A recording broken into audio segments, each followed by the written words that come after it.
பிரியமானவர்களே, இயேசு கிறிஸ்துவின் நாமத்தில் உங்கள் எல்லாருக்கும் என்னுடைய அன்பின் வாழ்த்துக்கள். எப்படி இருக்கீங்க? நல்லா இருக்கீங்களா? Friend of God, friend of Jesus, இயேசுடைய சிநேகிதன், ஆண்டவருக்கு சிநேகிதனாக இருப்பது, அதை குறித்து தான் நம்ம தியானித்து கொண்டு வருகிறோம். அப்படிதானே? இயேசு தன் சீசர்களை பார்த்து சொல்லுகிறார்ல, இனி நான் உங்களுடைய ஊழியர்கள் என்று சொல்லுவதில்லை, என் சிநேகிதர் என்று சொல்லுகிறேன். யோவான் 15:15 அப்படி வாசிக்கிறோம். நான் பிதாவினிடத்தில் நான் கேள்விப்பட்ட எல்லாத்தையும் உங்களுக்கு தெரியப்படுத்திட்டேன். என் மனசில் எதையும் நான் மறைத்து வைக்கலை. ஏன்னா நீங்கள் என்னுடைய சிநேகிதர்கள், அதனால் எல்லாத்தையுமே நான் உங்களுக்கு வெளிப்படையாக சொல்லிட்டேன்னு சொல்லி ஆண்டவர் பேசுகிறார். 2 பேரும் ஃப்ரெண்டாக இருந்தால் 2 பேருக்குள்ள ஒளிவு மறைவே இருக்காது. அதைத்தான் நான் உங்களுக்கு சொன்னேன். பெற்றோர் பிள்ளைகளுடைய உறவில் கூட சில காரியம் மறைக்கப்படும்.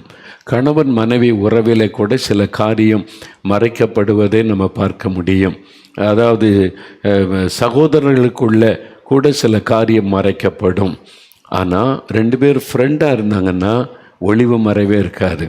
நீங்கள் அதனால்தான் நீ உங்களுடைய வாலிப பையன்களோ பிள்ளைகளோ சில சமயத்தில் ஒரு மாதிரி இருந்தால் நீங்கள் கேட்டால் வாய் திறக்க மாட்டாங்க, அமைதியாக போயிடுவாங்க. அதனால் நீங்கள் யாரை பார்த்து பேசுவீங்க? உங்கள் மகளுடைய சிநேகிதி யார், உங்கள் மகனுடைய டியரஸ்ட் ஃப்ரெண்டு யாருன்னு பார்த்து அவனை கூட்டு உட்காரச்சு பேசுக. ஏன் ஒரு மாதிரி இருக்கான்? அவன் ஃப்ரெண்டு தானே, எங்கிட்ட ஒன்றும் பேச மாட்டேங்கிறான், உனக்கு தெரியாமல் இருக்காதில்ல அப்படின்னு கேட்டு அறிந்து கொள்ளுவாங்க. ஏன்? 2 பேரும் ஃப்ரெண்டாக இருந்தால் ஒளிவு மறைவே இல்லாமல் ரொம்ப க்ளோஸாக இருப்பாங்க. நமக்கு நிறைய ஃப்ரெண்ட்ஸ் இருந்தால் கூட யாராவது ஒருத்தர் கூட தான் ரொம்ப க்ளோஸ் ரிலேஷன்ஷிப் இருக்கும். எல்லாரையும் நேசிப்போம், எல்லாத்துக்கிட்டே அன்பாக இருப்போம், எல்லாத்துக்கிட்டே அன்பாக பேசுவோம். ஆனால் அந்த கூட்டத்துக்கு நடுவில் யாராவது ஒருத்தர் கூட தான் ரொம்ப க்ளோஸாக இருப்போம். க்ளோஸ் ஃப்ரெண்டுன்னு சொல்லுவாங்க, பார்த்துருக்கிறீங்களா? அவங்க 10 பேர் சேர்ந்து எப்போவுமே கலகலப்பாக இருக்கும். 10 பேர் ஒன்றா தான் இருப்பாங்க ஃப்ரெண்டு. அப்படி சொன்னாலும் நீங்கள் கவனித்து பார்த்தீங்கன்னா அந்த 10 பேருக்குள்ளே 2 பேர் ரொம்ப க்ளோஸாக இருப்பாங்க, 2 பேர் ரொம்ப க்ளோஸாக இருப்பாங்க. இதுதான் உண்மையான காரியம். அதே மாதிரி தான் இயேசு கிறிஸ்துவும் 12 சீஷர்களையும் தன்னோடு கூட வைத்திருந்தாலும் அதில் 3 பேர், பேதுரு, யோவான், யாக்கோபு, அந்த 3 பேரை பிரித்தெடுத்து நிறைய காரியத்தை அவங்கள்ட்ட தான் தனியாக பகிர்ந்து கொள்ளுகிறார். அவங்களோட தான் அவர் மறுரூபமலைக்கு போகிறார். அந்த சம்பவம் அந்த 3 பேருக்கு மட்டும்தான் தெரியும், யாருக்கும் சொல்லாதங்க. உயிர்த்தெழுந்த பிறகு சொல்லி கொள்ளலான்னு ஆண்டவர் சொல்லிட்டார். அது வரைக்கும் யாருக்குமே அது தெரியாது. கெத்செமனே தோட்டத்தில் இயேசு இந்த 3 பேரை மாத்திரம் தனியாய் அழைத்து அவங்களுக்கு முன்னால் துக்கப்படுகிறார், வியாகுலப்படுகிறார். அப்படி துக்கத்தை அவங்க பார்க்குறாங்க. எல்லாரிடத்திலும் அந்த உணர்வை ஆண்டவர் வெளிப்படுத்தவில்லை, அந்த 3 பேர்கிட்ட மட்டும்தான் வெளிப்படுத்துகிறார். எதனால்? அவங்க தான் க்ளோஸ் ஃப்ரெண்டாக இருந்தாங்க. அப்போ இயேசு மற்றவங்களை நேசிக்கலையானா நேசித்தார், மற்றவங்களையும் தன்னோடு கூட சீஷர்களாக வைத்திருந்தார், எல்லாரையுமே சிநேகிதர்களாக வைத்திருந்தாலும் அதில் ஒரு 3 பேரோட ஒரு தனி க்ளோஸ் ரிலேஷன்ஷிப் வைத்திருந்ததை வேதத்திலே நம்ம பார்க்கிறோம். வேத புஸ்தகம் முழுவதிலும் பாருங்கள், இத்தனை தெய்வ மனிதர்கள் இருந்தாங்க. ஆபிரகாம், ஈசாக்கு, யாக்கோபு, எலியா, எலிசா, தானியேல், தாவீது, எத்தனை ஊழியர்களை குறித்து பார்க்குறோம். ஆனால் அதில் சிலர் கூட தான் அவர் ஃப்ரெண்டு மாதிரி பழகினதை வேதத்தில் பார்க்கிறோம். ஆபிரகாம் என்னுடைய சிநேகிதன் ஆண்டவரே சொல்கிறார். மோசையோட சிநேகிதனோடு பேசுவதை போல பேசுகிறார். அதே மாதிரி தாவீதோடு கூட என் இருதயத்திற்கு ஏற்றவன் என்று சொல்லி அவனோடு ஒரு நெருக்கமான உறவில் இருக்கிறதை பார்க்கிறோம். இந்த மாதிரிலாம் பார்க்குறோம்ல. நேற்றைய தினம் அதை பற்றி சில காரியத்தை தியானித்தோம்.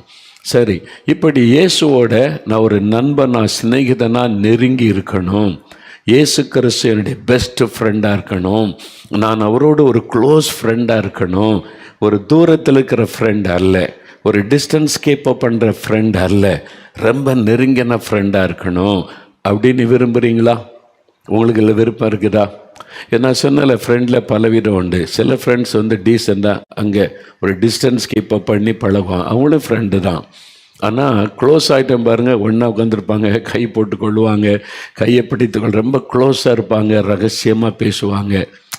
உட்காந்து டீசெண்டாக பேசுகிறோன்னு சொல்லி அது டிஸ்டன்ஸ் இருக்கும். ஆனால் க்ளோஸ் ஃப்ரெண்டாக இருந்தால் 2 பேரும் அப்படி இல்லை, தோளில் கை போட்டு கொள்ளுவாங்க, ரொம்ப நெருக்கமாக பேசி கொள்ளுவாங்க, ரகசியமே இருக்காது, எல்லாத்தையும் ஷேர் பண்ணி கொள்ளுவாங்க. அந்த மாதிரி அவங்க வாழ்க்கையில் உள்ள நன்மை தீமைகள், இன்பம், துன்பம், சோர் எல்லாத்தையுமே பகிர்ந்து கொள்ளுவாங்க. அந்த மாதிரி ஃப்ரெண்ட்ஷிப், அதுதான் அந்த க்ளோஸ் ஃப்ரெண்ட்ஷிப். நீங்கள் இயேசுவோடு அப்படி இருக்க விரும்புகிறீங்களா? ஆண்டவர் விரும்புகிறார். உங்களோட ஒரு ஃப்ரெண்ட்ஷிப் வைத்து நெருக்கமாக ஆண்டவர் இருக்க விரும்புகிறார். ஆண்டவர் நண்பர்களை தேடுகிறார்னு நான் சொல்லுவேன். நான் அறிந்த அளவில் ஆண்டவர் ஃப்ரெண்டுகளை தேடுகிறார். நிறைய அவருக்கு ஊழியர்கள் இருக்கிறாங்க, அவருக்கு சீஷர்கள் இருக்கிறாங்க. ஆனால் ஆண்டவர் தேடுவது ஃப்ரெண்ட்ஸ். ஆண்டவர் தேடுறார், யாராவது எனக்கு ஃப்ரெண்டாக இருப்பாங்களா, என் காரியத்தை பகிர்ந்து கொள்ள, என்னோடு கூட ஒளிவு மறைவில்லாமல் நெருக்கமாய் பேச பழக யாராவது இருக்கிறாங்களான்னு ஆண்டவர் தேடுகிறார். அவர் உங்களை தேடுகிறார். நீங்கள் விரும்புகிறீங்களா? நீங்கள் விரும்பணும். எனக்கு விருப்பம் இருக்குது, ஆனால் எப்படி அவரோட க்ளோஸ் ஆகிறது? அவர் க்ளோஸ் ஃப்ரெண்ட் ஆகிறன்னா என்ன செய்யணும்? அதைத்தான் இன்றைக்கு அதில் ஒரு 3 காரியத்தில் ஒன்று, இன்றைக்கு முதலாவது ஒரு காரியத்தை ஒரு வசனத்திலிருந்து உங்களுக்கு நான் விளக்கி சொல்ல விரும்புகிறேன். ஆமோஸ் 3ஆம் அதிகாரம் 3வது வசனம். நேற்றைக்கு நான் அதை பற்றி சொன்னல. ஆமோஸ் 3ஆம் அதிகாரம் 3ஆம் வசனம் பாருங்கள். திரும்ப அந்த வசனம் எடுங்க. அது 1065வது பக்கம் பழைய ஏற்பாட்டில். அந்த பக்கத்தை எடுத்துக்கொள்ளுங்க. 1065வது பக்கம் ஆமோஸ் தீர்க்கதரிசன புஸ்தகம் 3ஆம் அதிகாரம் 3வது வசனம் பாருங்க. 2 பேர் ஒருமனப்பட்டிருந்தால் ஒழிய ஒருமித்து நடந்து போவார்களோ என்று சொல்லப்படுகிறார். 2 பேர் ஒருமனப்படுவார். அப்போது இயேசுவோடு நீங்கள் நெருக்கமாக வாழணுமானா முதலாவது தேவை ஒரு மனம். ஒரு மனம். ஆண்டவருடைய இருதயமும் உங்கள் இருதயமும் இணையணும், ஒரே மனமாக இருக்கணும். அவர் என்ன நினைக்கிறாரோ அதுதான் உடைய நினைவாக இருக்கணும். அவர் என்ன ஆசைப்படுறாரோ அதுதான் உங்கள் ஆசையாக இருக்கணும். அவர் என்ன சிந்திக்கிறாரோ அதுதான் உங்கள் சிந்தனையாக இருக்கணும். 2 பேரும் ஒருமனப்படுவது. கணவன் மனைவிகளை பாருங்கள். இனி அவர்கள் இருவர் அல்ல, ஒரே சரீரம் ஒன்றாகிறாங்க. அவருடைய இருதயம் இணைக்கப்படணும். அதுக்கு தான் சர்ச்சில் ஜெபலாம் நடக்குது. ஆனால் சிலருடைய இருதயம் ஒன்றா இணைஞ்சிடும். கணவன் மனைவி பார்த்திங்களா, அவங்க யாரையும் விட்டு கொடுக்க மாட்டாங்க. ஒரு நாள் சிலருக்குள்ளே சண்டையே வராது, முறுமுறுப்பு வராது. சின்னதாக வந்தாலும் அது பெருசே ஆகாது.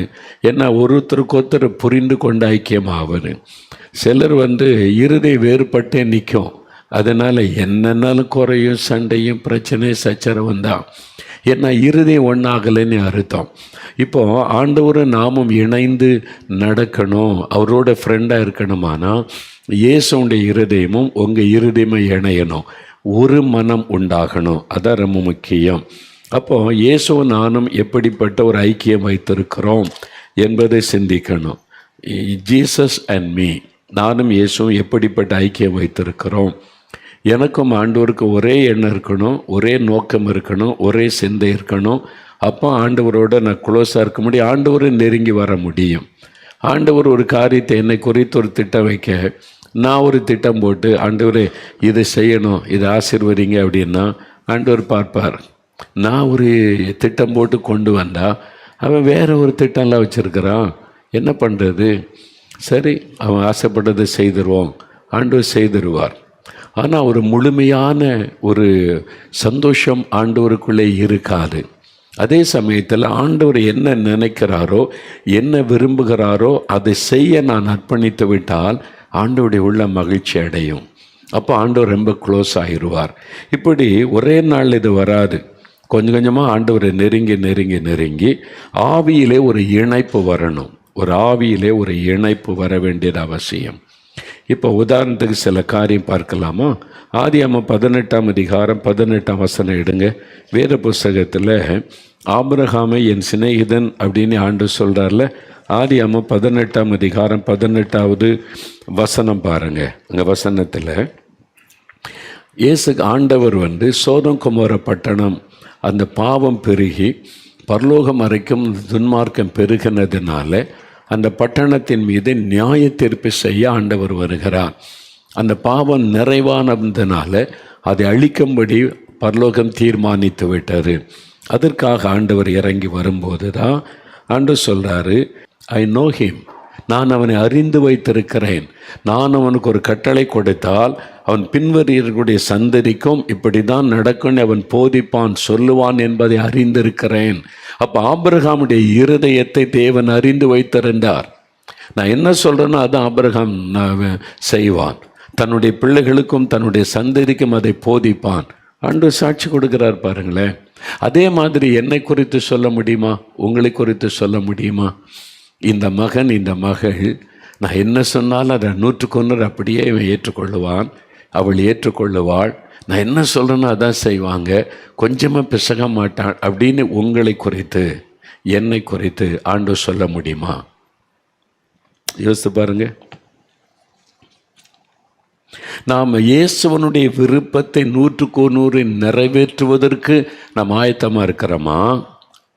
அல்லது ஏன் விருப்பத்தை ஆண்டவர் நிறைவேற்றி தரணும் என்பதில் கவனம் செலுத்துகிறோமா? அப்போ இருதய இணையில் நம்முடைய இருதயம் ஆவியில் ஒரு இணைப்பு வரலன்னு அர்த்தம். இங்கே ஆபிரகாமுக்கும் ஆண்டவருக்கு ஒரு நெருக்கமான ஒரு இணைப்பு இருந்தது. ஏன்னா கர்த்தரே சொல்கிறாரு, நான் என்ன நினைக்கிறேன்னு அதை ஆபிரகாம் நினைப்பான். அதனால் ஆண்டவர் இறங்கி வந்து இப்போ சோதோம் கொமோரா பட்டணத்தின் பாவம் பெருகிட்டு அது அழிக்கப் போகிற என்ற செய்தியை ஆபிரகாமிட்ட ஆண்டவர் சொல்கிறார். நீங்கள் பார்த்தீங்கன்னா அவர் தேவன். ஆபிரகாம் சோதோம் கொமோரா பட்டணத்துக்குள்ளே இல்லை. அப்போ அவன் பாதிக்கப்பட மாட்டார், அவர் வெளியில் தான் இருக்கிறார். இப்போ ஆண்டவர் வந்துட்டு பாவம் செய்கிற பட்டணத்தை அழிச்சிட்டு போய்கிட்டே இருக்கலாம்ல. எதுக்கு ஆபிரகாமிட்ட வந்து ஆண்டவர் பேசணும்? ஓய், ஏன் ஆண்டவர் ஆபிரகாம்கிட்ட வந்து இந்த பட்டணத்தை அழிக்க போகிற செய்தியை சொல்லணும்? அப்படி ஒரு கட்டாயம் இருக்குதா? அவர் தேவன், இவர் சாதாரண ஒரு மனிதன், பூமியில் இருக்கிற மனிதன். அவருக்கு என்ன சொல்லணும்னு அவசியம் இருக்கிறது. அதான் ஆபிரகாம் பாதிக்கப்படுவதில்லை. ஆபிரகாம் வேறு இடத்துல இருக்கிறார், அழிச்சு போட்டு போய்கிட்டே இருக்க வேண்டியது தானே. ஏன் ஆபிரகாம்கிட்ட வந்து சொல்லணும்? நீங்கள் நல்லா யோசிங்க, அதை நல்லா திரும்ப திரும்ப வாசித்து பாருங்கள். ஆண்டவர் வந்து இந்த பட்டணத்தை அழிக்க போகிற செய்தியை சொன்ன உடனே வேதம் சொல்லுகிறது 22ஆம் வசனம், ஆபிரகாமோ கர்த்தருக்கு முன்பாய் நின்று கொண்டிருந்தான். நின்று கொண்டு ஜெபம் பண்ணுகிறான். ஆண்டவருக்கு சமீபமாய் வந்து, ஆண்டவரே துன்மார்க்கரோட நீதிமானையும் அழிப்பீரோ? ஜெபிக்க ஆரம்பிக்கிறார். 50 நீதிமான் இருந்தால் அழிப்பீரோ? அந்த ஜெபந்தான் தேவனுடைய உள்ளத்தை சந்தோஷப்படுத்தினார். இப்போ நாம் இருந்தால் என்ன சொல்லியிருப்போம்? சோதோம் கொமோரா பாவம் பெருகிட்டு ரொம்ப அநியாய அக்கிரமம், அதை அழிச்சிட போகிற மந்திரவாதம், பில்லிசோனியம், ஒரு தெய்வ பயமே இல்லை, அழிச்சிட போகிறேன்னா நம்மளே ரெக்கமெண்ட் பண்ணுவோம். ஆண்டவரே நானே சொல்லணும்னு இருந்தேன், தாங்க முடியல, ஒரே அநியாயம் அக்கிரமம், அழிச்சிருங்க ஆண்டவரே அப்படின்னு சொல்லியிருப்போம். ஆபிரகாம் அப்படி சொல்லி இருந்தா ஆண்டவர் என்ன நினைச்சிருப்பார்? துக்கப்பட்டு போயிருப்பார். அப்போ என் இருதயத்தை ஆபிரகாம் புரிந்து கொள்ளலையே. ஒரு துன்மார்க்கனை அழிக்கணும்னா கூட தேவன் சந்தோஷமாக செய்வதே இல்லை. பாவியனுடைய மரணத்தை விரும்பாத ஒரு தேவன், அவங்க மனம் திரும்பி ரட்சிக்கப்படுவதைத்தான் ஆண்டவர் விரும்புகிறாரே தவிர பாவத்தினால ஒரு மனிதன் அழித்து விட வேண்டும் என்று ஆண்டவர் விரும்புவது இல்லை. பின் ஏன் அவர் அழிக்க வந்தார்? அவர் தன்னுடைய நீதியின்படி தண்டனை கொடுத்து அழிச்சு ஆகணும். அதனால் அவருடைய உள்ளத்தில் ஒரு துக்கம், அவர் ஒரு வேதனை இருந்தது. அந்த துக்கத்தை இப்போ நம்ம துக்கப்பட்ட உடனே என்ன சொல்கிறோம்? ஃப்ரெண்டை தேடுவோம். உங்களுடைய உள்ளத்தில் ஒரு பாதிப்பு, உங்கள் அப்பா அம்மா திட்டாங்கங்க, உங்களுக்கு ஒரு துக்கம் வந்துட்டு உடனே நீங்கள் யாரை தேடுவீங்க? Dearest friend. ஃபோன் பண்ணி பேசுவீங்க, அல்லது நேரடியாக பையங்கள் வந்து பைக்கு தூக்கிட்டு போயிடுவாங்க. எங்கே போனால் ஃப்ரெண்டு வீட்டுக்கு நேராக போய் அப்படியே முகத்தை பார்த்தாலே தெரிஞ்சிடும். உடனே பேசாட்டால் கோபத்தில் போய் அப்படி உட்காருவீங்க. அவன் பதில் கேட்டாலும் பதில் சொல்ல மாட்டீங்க. என்னடா ஆச்சு? வீட்டில் ஏதோ நடந்திருக்குது வீட்டில், அதனால தான் நீ துக்கத்தோடு வந்திருக்கிற. என்ன முகத்தை பார்த்து கண்டுபிடிச்சிருவீங்க. இல்லை நீ சம்திங் ராங், ஏதோ ஒரு பிரச்சனை சொல்லு என்கிட்ட. எங்கள் அப்பா அப்படி திட்டுறாருடா அப்படி சொன்னேன். ஓகே, அப்பா தானே, ஆறுதல் படுத்தி சரிப்படுத்த முயற்சிப்பான் ஃப்ரெண்டு. ஏன்னா முகத்தில் தெரிஞ்சிடும் நீ பாதிக்கப்பட்டிருக்கிறங்க. என்னை அவன் பாதிக்கப்படும் போது உங்ககிட்ட வருவான், உங்களுக்கு தெரிஞ்சிடும் 2 பேர். அதே மாதிரி ஆபிரகாம் எப்படி தேவனை தேடி ஆண்டவரிடத்தில் தன் காரியத்தை சொல்லுகிறாரோ, இப்போ ஆண்டவுடைய உள்ள பாதிக்கப்பட்டிருக்குது, நான் அழிக்க வேண்டியது இருக்குதுன்னு ஒரு துக்கம் இருக்குது. யாருக்கிட்ட அதை சொல்கிறது? என் பாரத்தை நான் யார்கிட்ட ஷேர் பண்ணுவது? ஆண்டவர் பார்க்குற பூமியில் எனக்கு ஒரு ஃப்ரெண்டு இருக்கிறான், அவன் என் இருதயத்தை புரிந்து கொள்ளுவான்னு சொல்லி ஆபிரகாமிட்ட வந்து ஆண்டவர் ஷேர் பண்ணுகிறார். இருதயத்தில் இருக்கிற துக்கத்தை, பாரத்தை ஷேர் பண்ண உடனே அவன் வந்து ஆபிரகாம் பாருங்க அதை அறிந்து கொள்ளுகிறார். ஆண்டவர் துக்கத்தோடு வந்திருக்கிறார். அவர் ஒன்று இதை சந்தோஷமாக செய்யலை. அவர் எப்படிப்பட்டவன்னு எனக்கு தெரியும். என் தேவனுடைய இருதயம் எப்படிப்பட்டதுன்னு எனக்கு தெரியும். அவர் துக்கத்தோடு வந்திருக்கிறார். உடனே திறப்பில் நின்று பரிந்து பேசி ஜெபிச்ச உடனே ஆண்டவருடைய முகத்தில் ஒரு மலர்ச்சி, சந்தோஷம். திறப்பில் நின்று ஜெபிக்க எனக்கு ஒரு நண்பன் இருக்கிறான், என்னுடைய இருதயத்தை புரிந்து கொண்டவன், என் பாரத்தை புரிந்து கொண்டவன் என்று ஆண்டவர் சந்தோஷத்தோடு. இல்லை ஆபிரகாம், 50 பேர் இந்த அழிக்க மாட்டேன். அப்போது அவனுக்கு தெரிஞ்சிட்டு 50 பேர் இல்லை, ஆண்டவரே 45 பேர் அழிக்க மாட்டேன், ஆண்டவரே 40. ஆண்டவர் திரும்ப திரும்ப ஜெபிக்க ஆண்டவர் கோபம் வரல. இவர் ஆபிரகாம் தான் பயந்துக்கிட்டே, உங்களுக்கு கோபம் வராமல் இருப்பதாக இன்னொரு முறை ஜெபிக்கிற ஆண்டவரேன்னு சொல்றாரு. ஆனால் ஆண்டவர் கோபப்படலை, அவருக்கு சந்தோஷம். என் பாரத்தை அறிந்த ஒரு சிநேகிதன் எனக்கு இருக்கிறான், என்னுடைய துக்கத்தை புரிந்து கொண்டு ஜெபிக்கிற ஒரு சிநேகிதன் எனக்கு கிடைத்து விட்டான். அந்த சந்தோஷம் ஆண்டவருக்குள்ளே. நீங்கள் ஆண்டவரோட நெருங்கி பழகி ஃப்ரெண்ட் ஆயிட்டீங்கன்னா, நீங்கள் ஜெபிக்கும் போது தேவ பிரசன்னத்தை உணர்ந்த உடனே உங்களுக்கு நல்லா தெரிஞ்சிடும். ஆண்டவர் துக்கத்தோடு வந்திருக்கிறாரா, சந்தோஷத்தோடு வந்திருக்கிறாரா, கோபத்தோடு வந்திருக்கிறாரா, அவர் என்ன மாதிரி சுபாவத்தோட, என்ன மாதிரி ஒரு ஃபீலிங்கோட இப்போ இந்த ஜெப நேரத்தில் உங்களை சந்திக்க வந்திருக்கிறார் என்று உங்களுக்கு நல்லா தெரியும். இது மனிதனால் விளக்க முடியாது. எனக்கு தெரியும். நான் கொஞ்சம் கொஞ்சமாக பழகி ஆண்டவருக்குள்ளே வந்து நான் தேவ சமூகத்தில் காத்திருந்து ஜெபித்தால், அதுவும் குறிப்பாக ஆண்டவரே என்னை எழுப்பி மகனை ஜோமன்னு சொல்லிட்டா அவருடைய மனதில் ஏதோ ஒரு காரியத்தோடு வந்திருக்கிறார் நீ உடனே எனக்கு தெரியும். நான் தேவ சமூகத்தில் முழங்கால் படியிட்டோன்னே நானாக ஜெபிக்க ஆரம்பிக்க மாட்டேன். பரிசுத்த ஆவியானவருக்கு இடம் கொடுத்து நான் அவரை உற்று கவனிப்பேன். ஆண்டவருடைய இருதயம் எப்படி இருக்குது, ஏன் ஆண்டவர் துக்கத்தோடு வந்திருக்கிறாரு, ஏன் கோபத்தோடு வந்திருக்கிறார், ஏன் ஆண்டவர் கொஞ்சம் மனதில் ஒரு வேதனையோடு வந்திருக்கிறார். என்னால் அந்த தேவ பிரசன்னத்தில் தெளிவாக உணர முடியும். அப்போ சில சமயத்தில் நான் ஜெபிக்க ஆரம்பிக்கிறதுக்கு முன்னாலே கண்ணில் கண்ணீர் வந்துடும். ஐயோ, என் ஆண்டவர் துக்கத்தோடு வந்திருக்கிறாரே, என் ஆண்டவர் மனசில் வேதனையோடு வந்திருக்கிறாரே. எனக்கு நல்லா தெரியும், அதை உணர்ந்து கொள்ள முடியும். அவர் வேதனையோடு வந்திருக்கிறார் என்பதை தெரியும். அவர் சந்தோஷமாக வந்திருந்தாலும் எனக்கு தெரியும், சந்தோஷமாக சில காரியத்தை சொல்லுவார் தெரியும். நீங்கள் அவரோட க்ளோஸ். இது எப்படிங்க தெரியும்? இது விளக்கே சொல்ல முடியாது. 2 ஃப்ரெண்ட்ஸு ஒன்றா இருக்கிறாங்க, அவன் சோகமாக இருக்கிறான், அவனுக்கு எப்படி தெரியும்? என் ஃப்ரெண்டு எனக்கு தெரியாதா? அவன் முகத்தை வச்சே கண்டுபிடிச்சிருவேன். அவன் துக்கமாக வந்திருக்கானா, சோர்ந்து போய் வந்திருக்கிறானா, அவன் கோபத்தோடு வந்திருக்கிறானா, அல்லது கலங்கி வந்திருக்கிறானா, எனக்கு தெரியும். என் ஃப்ரெண்டு சொல்லுவீங்கள்ல, உங்களுக்கு தெரியும்ல. எல்லாரையும் பற்றி தெரியாது. டியரஸ்ட்டாக இருக்கிறவங்கள அவங்க பேச்சில், அவன் பேசுகிறதுல உங்களுக்கு தெரிஞ்சிடும். அவனுடைய என் நண்பன் என்ன மாதிரி ஃபீலிங்கோடு வந்திருக்கிறான், என்ன சூழ்நிலையோடு வந்திருக்கிறான்னு தெரியும். அதான் ஃப்ரெண்ட்ஷிப். அந்த மாதிரி ஆண்டவருடைய உணர்வுகளை உங்களால் விளங்கி கொள்ள முடியும். அப்போ ஆபிரகாமுக்கு தெரிஞ்சிட்டு அவர் துக்கத்தோடு வந்திருக்கிறாரு, அவர் சந்தோஷமாக ஒன்று அழிக்க வரல, அவருடைய உள்ளத்தில் துக்கம், அதை சரிப்படுத்துவதற்கு பரிந்து பேசுகிறார். அதாங்க நண்பன். அப்போ நீங்கள் ஆண்டவர்கிட்ட எனக்கு அது தாங்க, இது தாங்க, ஊழியத்தை ஆசீர்வதிங்க, வரந்தாங்க, வல்லமை தாங்க, இப்படி செய்யுங்க, அப்படி செய்யுங்க, நீ செபிக்கலாம், அது எல்லாரும் சொல்லுவது. ஆனால் ஆண்டவரே, ஏன் நீங்கள் துக்கத்தோடு இருக்கிறீங்க? நான் என்ன செய்யணும்? எப்படி ஜெபிக்கணும்? எதுக்காக ஜெபிக்கணும்? Why Lord. அப்போ ஆண்டவர் மனம் திறந்து சொல்லுவார், இதுதான் என்ன பாரம், இதுக்காக ஜெபிப்பியா, இவங்களுக்காக ஜெபம் பண்ணுவியா, இதுதான் என்ன உள்ளத்தை காயப்படுத்துது மகனே. ஆண்டவர் உங்கள்கிட்ட பேசுவார் பாருங்க, உங்களுடைய ஜெப வாழ்க்கையை மாற்றிவிடும். அப்படி நெருக்கமாக இருக்கவருடைய கண்ணில் தான் கண்ணீர் வரும். ஏன்னா அவருடைய ஃபீலிங் உங்களுக்கு பாதிப்பை உண்டாக்கும். நான் பார்த்துருக்குறேன். சில சமயம் நான் ஜெபிக்க போனால் பிகினிங்கில் அந்த ஆண்டோடைய பிரசன்னை வந்தவுடனே தெரிஞ்சிடும். என் இருதயம் கலங்க ஆரம்பிச்சிடும், என்னுடைய இருதயத்தில் இந்த பாரம் கண்ணீர் வர ஆரம்பிச்சிடும். சில சமயம் சில நம்முடைய நேரம் பேசவே வராது, அழுது கொண்டு அப்படியே உள்ளத்திலிருந்து கதறுதல் வரும். சில சமயத்தில் 2 ஃப்ரெண்ட்ஸ் சந்திக்கும் போது துக்கத்தை பார்த்தோன்னே அழுக வரும் தெரியுமா? அழுது போது சரி அவர் ரொம்ப துக்கத்தோடு இருக்க ஒன்றும் பேசாத அழட்ட விட்டுருங்க, அந்த மாதிரி ஒரு ஃபீலிங் வரும், ஆவிக்குரிய நிலைமையில் வரும். நீங்கள் இயேசுவோட ஃப்ரெண்டாக பழகி பாருங்கள், உங்களுக்குள்ள அது தெரியும், அப்போ தான் தெரியும். அல்லது உங்களால் அதை விளங்கி கொள்ள முடியாது. அதனால தான் சிலர் இந்த அனுபவம்லாம் புரிந்து கொள்ளாமல் இது கழணுமா அது கழணுமா, இயேசு சிலையில் செஞ்சு முடிஞ்ச அவங்க தத்துவம் பேசுவாங்க.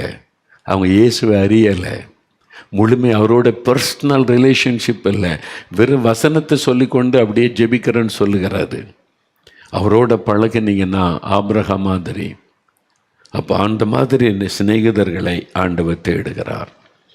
இப்போது யாத்திராமம் 32 அதிகாரம் வாங்க. யாத்திராமம் 32 அதிகாரத்தில் மோசே சிநேகிதனோடு பேசுவதை பேசினார்ல. இப்போ யாத்திராமம் 32 அதிகாரம் 7ஆம் வசனத்தில் பார்த்தீங்கன்னா, மோசே மலையில் கர்த்தரோடு இருக்கிறார். மலை அடிவாரத்தில் ஜனங்க இருக்கிறாங்க. மலையின் மத்தியில் யோசுவா இருக்கிறார். பாளையத்தில் ஆரோன் மிரியாமலாம் இருக்கிறாங்க. விக்கிரகத்தை செஞ்சிட்டாங்க. விக்கிரகத்தை செஞ்சு இதுதான் எங்களை எகிப்திலிருந்து கொண்டு வந்தேன்னு பண்டிகை கொண்டாடுறாங்க. குடித்து வெறித்து துன்மார்க்கமாக நடக்கிறாங்க. மோசேக்கு தெரியாது.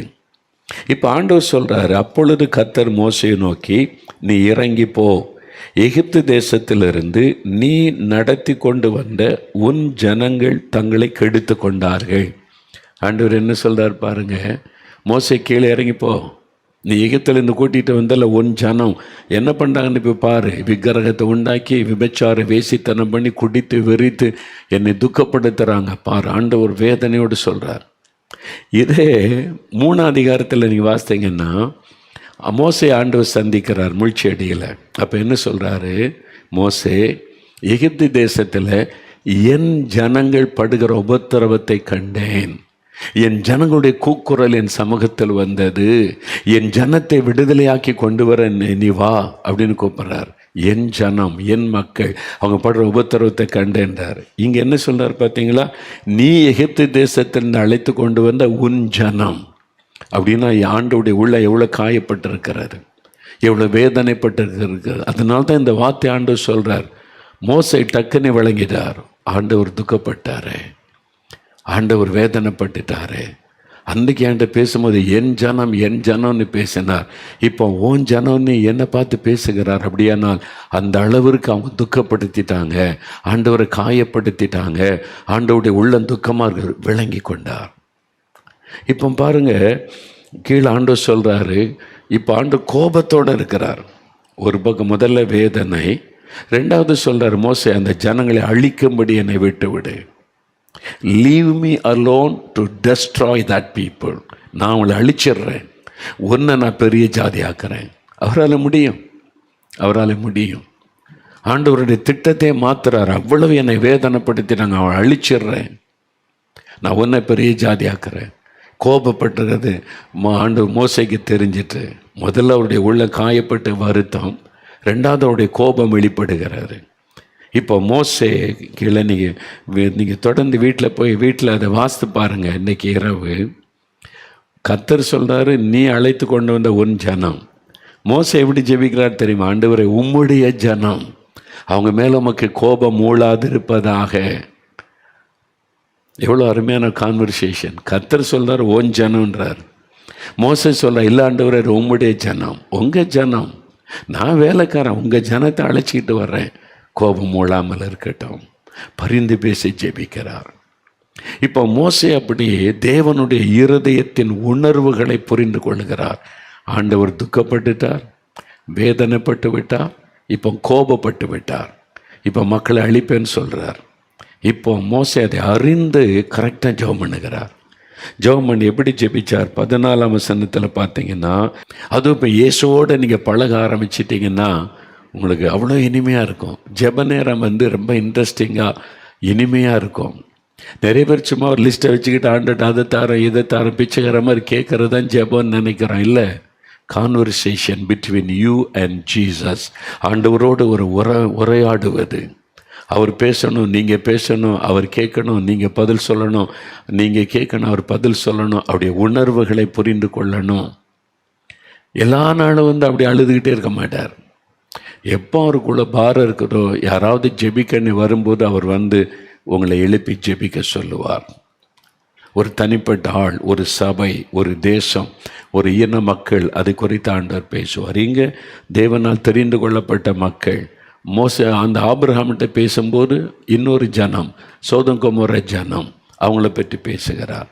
இப்போ ஆண்டவர் கெஞ்சி பிரார்த்தனை செய்தார். மோசே கெஞ்சினதுனால அடுத்த வசனம், அப்பொழுது கர்த்தர் தமது ஜனங்களுக்கு செய்ய நினைத்த தீங்கை செய்யாதபடி பரிதாபம் கொண்டார். வருத்தப்பட்டார், கோபப்பட்டார். மோசே கெஞ்சி பிரார்த்தனை பண்ண உடனே ஜனங்கள் மேலே பரிதாபம் வந்து விட்டார். அதான் ஊழியக்காரனுடைய காரியம். பார்த்தீங்களா எவ்வளோ அழகாக இருக்குது தேவனுடைய வசனம், ஆண்டவரோடு உள்ள உறவு. அப்போது நாம் ஆண்டவரோடு பழகும்போது அவருடைய உணர்வுகளை அவருடைய புரிந்து கொள்ள முடியும். நீங்கள் க்ளோஸ் ஆகிட்டீங்கன்னா அவருடைய இருதய துடிப்பை கூட நீங்கள் அறிந்து கொள்ள முடியும். இதே மோசையுடைய காரியத்தில் இன்னொரு சம்பவம் பாருங்களேன். என்னாகமம் 12ஆம் அதிகாரம் எடுங்க. என்னாகமம் 12ஆம் அதிகாரத்தில் மோசைக்கு விரோதமாக ஆரோனும் மிரியாமும் எழும்புகிறாங்க. இவங்க மோசைக்கு துணையாய் கொடுக்கப்பட்ட ஊழியர்கள். ஆனால் இவங்க மோசையை குற்றப்படுத்துகிறாங்க. மோசைக்கு விரோதமாக எழும்பி அவருடைய மனைவியாக எத்தியோப்பியா ஸ்திரியை குறித்து மோசையை குற்றப்படுத்துகிறாங்க. அவங்களுக்கு அது கரெக்டாக தெரியுது. மோசையை குற்றப்படுத்தி வாங்கிட்டு தான் கர்த்தர் பேசினாரா? யார் இந்த ஆரோன்? மோசையுடைய அண்ணன். யார் இந்த மிரியா? மோசையுடைய அக்கா. அவர் தீர்க்கதரிசி, அவன் ஆசாரியன். ஆண்டவர் துணையாக ஆண்டவர் கொடுத்தார். இப்போ இவங்க 2 பேரும் ஒன்று சேர்ந்து மோசையை குற்றப்படுத்துகிறாங்க.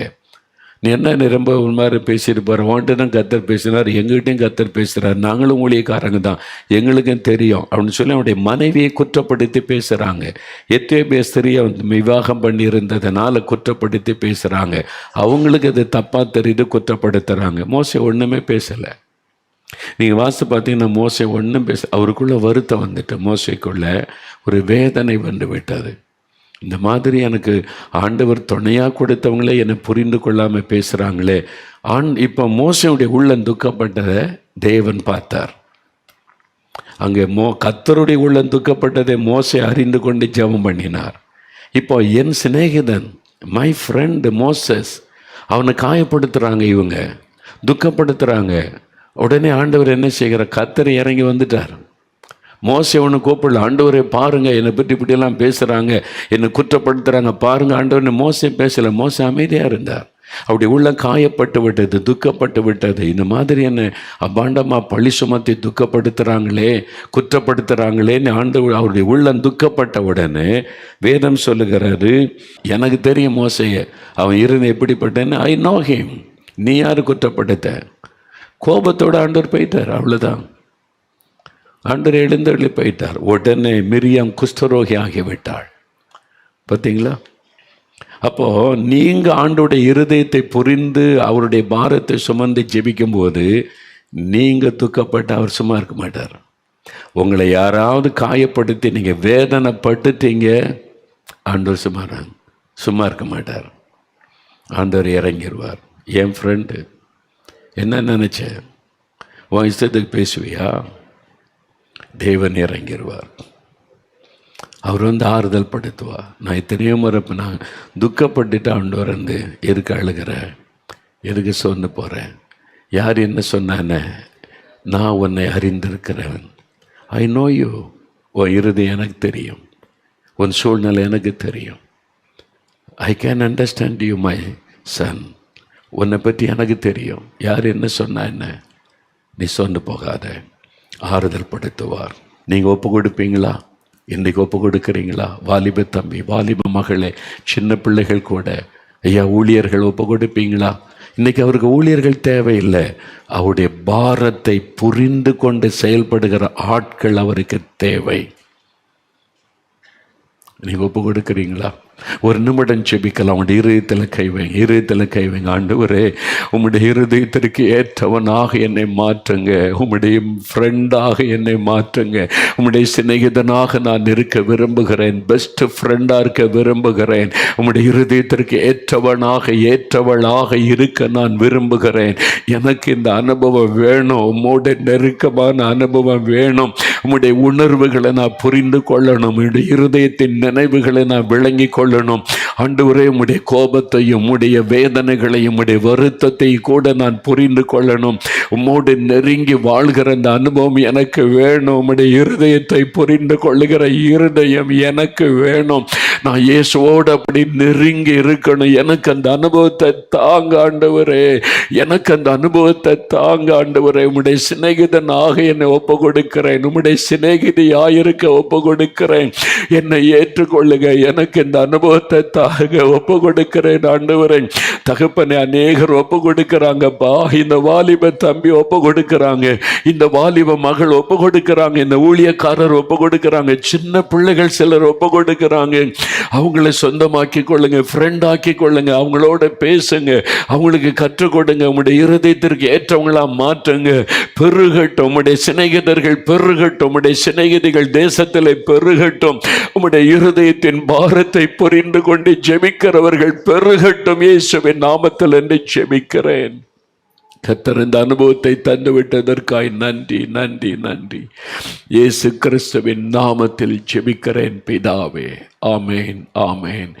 என் ஆத்துமாவே கர்த்தரை சோஸ்திரி, என் முழு உள்ளமே அவருடைய பரிசுத்தமுள்ள நாமத்தை சோஸ்திரி. என் ஆத்துமாவே கர்த்தரை சோஸ்திரி, அவர் செய்த சகல உபகாரங்களை மறவாதே. ஆமேன், ஆமேன். இதே காரியத்தை தொடர்ந்து நாம் தியானிக்க போகிறோம். இந்த காரியத்தை நீங்கள் தியானிங்க. மோசேயை குறித்து, ஆபிரகாமை குறித்து, தாவீதை குறித்து.